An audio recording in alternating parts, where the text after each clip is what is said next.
সুপ্রিয় শিক্ষার্থী বন্ধুরা, আপনাদের প্রত্যেককে আপনাদের প্রিয় চ্যানেল লাভ ফর নলেজের পক্ষ থেকে জানাচ্ছি সুস্বাগতম।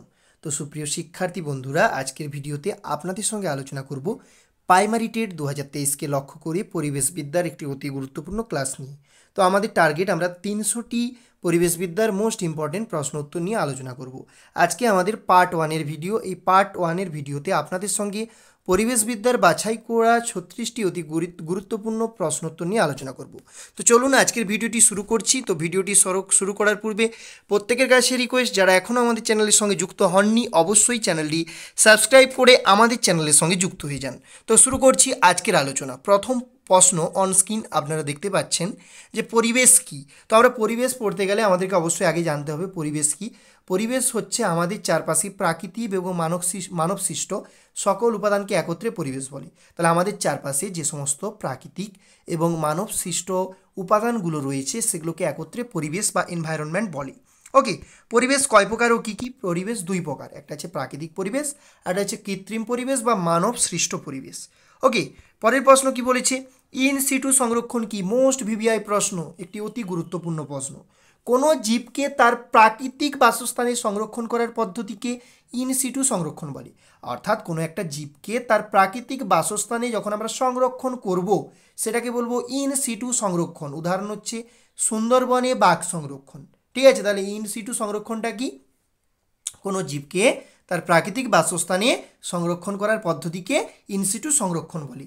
যেমন সুন্দরবনে বাঘ সংরক্ষণ হচ্ছে ইনসিটু সংরক্ষণ। তাহলে সুন্দরবনটা কি? ওই বাঘটার প্রাকৃতিক পরিবেশ। তো ওই পরিবেশে যখন বাঘটাকে আমরা কোনো একটা জীবকে যখন তার প্রাকৃতিক বাসস্থানে যখন সংরক্ষণ করব সেটা হচ্ছে ইনসিটু সংরক্ষণ, সুন্দরবনে বাঘ সংরক্ষণ। আর এক্সিটু সংরক্ষণ হচ্ছে কোনো জীবকে তার প্রাকৃতিক বাসস্থানের বাইরে অন্যত্র কৃত্রিমভাবে সংরক্ষণ করার পদ্ধতিকে এক্সিটু সংরক্ষণ বলে। অর্থাৎ কোনো একটা জীবকে তার প্রাকৃতিক বাসস্থান থেকে যখন আমরা সরিয়ে নিয়ে গিয়ে কৃত্রিমভাবে সংরক্ষণ করার পদ্ধতিকে আমরা কি বলবো? এক্সিটু সংরক্ষণ বলবো। যেমন চিড়িয়াখানাতে বাঘ সংরক্ষণ, অর্থাৎ যে সমস্ত প্রজাতি সংখ্যা কমে গেছে সেগুলো যাতে না আর হ্রাস পেয়ে যায় সেই কারণে আমরা কি করি? তাদেরকে চিড়িয়াখানাতে সংরক্ষণ করে রাখি। তাহলে চিড়িয়াখানাতে বাঘের সংখ্যা যেহেতু কমে গেছে ওই জন্য বাঘকে সংরক্ষণের জন্য চিড়িয়াখানাতে বাঘ সংরক্ষণ করা হচ্ছে। মানে বাঘকে তার নিজ পরিবেশ থেকে একটা কৃত্রিম পরিবেশে নিয়ে আসা হয়েছে, এটা হচ্ছে এক্সিটু সংরক্ষণ। ওকে, এবার হচ্ছে এনভায়রনমেন্ট শব্দটি কোথা থেকে এসেছে? খুব ইম্পর্টেন্ট প্রশ্ন।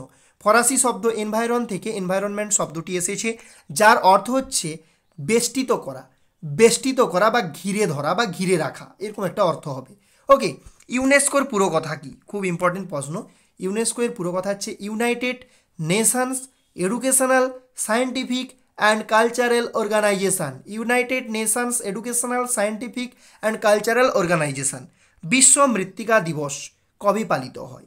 তো বিশ্ব যে মৃত্তিকা দিবস সেটা অ্যাকচুয়ালি কবে পালিত হয়? 5ই ডিসেম্বর যে তারিখটি রয়েছে সেই তারিখটি হচ্ছে বিশ্ব মৃত্তিকা দিবস হিসেবে পালন করা হয়ে থাকে।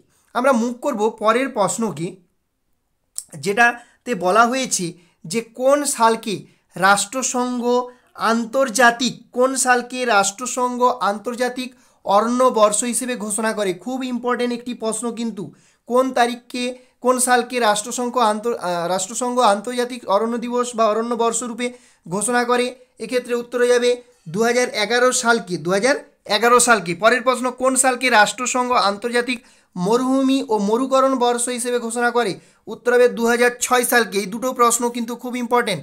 তাহলে আন্তর্জাতিক বনবর্ষ বা অরণ্য বর্ষ হচ্ছে 2011 সাল, আর কোন সালকে রাষ্ট্রসংঘ আন্তর্জাতিক মরুভূমি ও মরুকরণ বর্ষ হিসেবে ঘোষণা করে? 2006 সালকে। ওকে, তারপর কি বলছে? কোন সালকে রাষ্ট্রসংঘ আন্তর্জাতিক সুপেয় জলের বর্ষ হিসেবে ঘোষণা করে? এটা হচ্ছে 2003 সালকে হবে। 2003 সালকে। কোন দশককে রাষ্ট্রসংঘ আন্তর্জাতিক জীববৈচিত্র্য দশক রূপে ঘোষণা করে? এটার উত্তর কী হবে? 2011 থেকে 20 যে দশক এটাকে রাষ্ট্রসংঘ আন্তর্জাতিক জীববৈচিত্র্য দশক রূপে ঘোষণা করে। পরের প্রশ্ন, কোন দশককে রাষ্ট্রসংঘ আন্তর্জাতিক জলই জীবন দশক রূপে ঘোষণা করে? 2005 থেকে 15 যে দশক সেটা কি?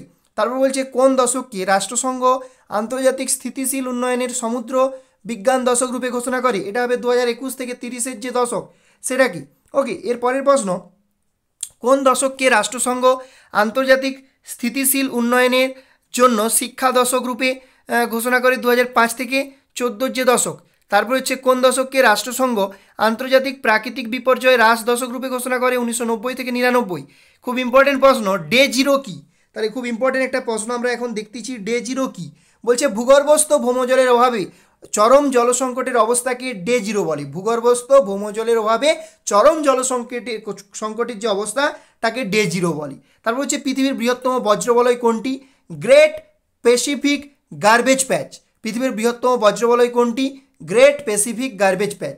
ওকে, পিএম এর পুরো কথা কি? Particulate matter. পিএম খুব ইম্পর্টেন্ট প্রশ্ন, পার্টিকুলেট ম্যাটার। আর এসপিএম মোস্ট ভিভিআই প্রশ্ন, এসপিএম এর পুরো কথা হচ্ছে suspended particulate matter. Suspended particulate matter. AQI এর পুরো কথা কি? Air quality index. একিউআই এর পুরো কথা হচ্ছে air quality index. Carbon trading কি? উন্নত দেশগুলি থেকে কার্বন নিঃসরণের অধিকার ক্রয় করাকে কার্বন ট্রেডিং বলে। উন্নত দেশগুলি থেকে কার্বন নিঃসরণের অধিকার ক্রয় করাকে কার্বন ট্রেডিং বলা হয়। ওকে, পরের প্রশ্ন, এএনইআরটি এর পুরো অর্থ কি? এএনইআরটি এর পুরো অর্থ হচ্ছে agency for non conventional energy and rural technology. Agency for non conventional energy and rural technology. CEESP এর পুরো কথা কি? Commission on environment economic and social policy. Commission on environment economic and social policy. CEM এর পুরো কথা কি? Commission on ecosystem management. CITES এর পুরো কথা কি? CITIES convention on international trade in endangered অর্থাৎ এন্ডেঙ্গার্ড স্পাইসেস। ওকে, তারপর কি বলছে? FAO এর পুরো কথা কি? মোস্ট ইম্পর্টেন্ট এটা। FAO এর পুরো কথা হচ্ছে food and agriculture organisation. FAO এর পুরো কথা কি? Food and agriculture organisation. GCRMN এর পুরো কথা কি? Global coral reef monitoring network. Global coral reef monitoring network. IGC এর পুরো কথা হচ্ছে India green conservation. India green conservation. IUPN এর পুরো কথা কি? International union for protection of nature. তাহলে international union for protection of nature. SANE এর পুরো কথা কি? Society for Andaman and Nicobar ecology. SCRA এর পুরো কথা কি? Scientific committee for Antarctic research. SSC এর পুরো কথা কি? Species survival commission. UNEP WCMC এর পুরো কথা কি? United nation environmental programme world conservation monitoring centre. Okay, WCC এর পুরো কথা কি? World conservation congress. Okay, WCEL এর পুরো কথা কি? World commission on environmental law. World commission on environmental law. WCPA এর পুরো কথা কি? World commission on protected area. World commission on protected area. তো সুপ্রিয় শিক্ষার্থীবৃন্দ, এই ছিল আজকের 36টি মোস্ট ইম্পর্টেন্ট পরিবেশবিদ্যার প্রশ্ন উত্তর। আশা করি অবশ্যই আপনাদের এই ভিডিওটি খুব উপকারে লাগবে। যদি ভিডিওটি ভালো লাগে অবশ্যই একটি লাইক করবেন, সেই সঙ্গে আপনার প্রিয় বন্ধুবান্ধবীদের সঙ্গে বেশি বেশি করে ভিডিওটি শেয়ার করে দিন। চ্যানেলে নতুন হয়ে থাকলে চ্যানেলটি সাবস্ক্রাইব করে আমাদের চ্যানেলের সঙ্গে যুক্ত হয়ে যান। সবাইকে অসংখ্য ধন্যবাদ ভিডিওটি শুরু থেকে শেষ অবধি দেখার জন্য।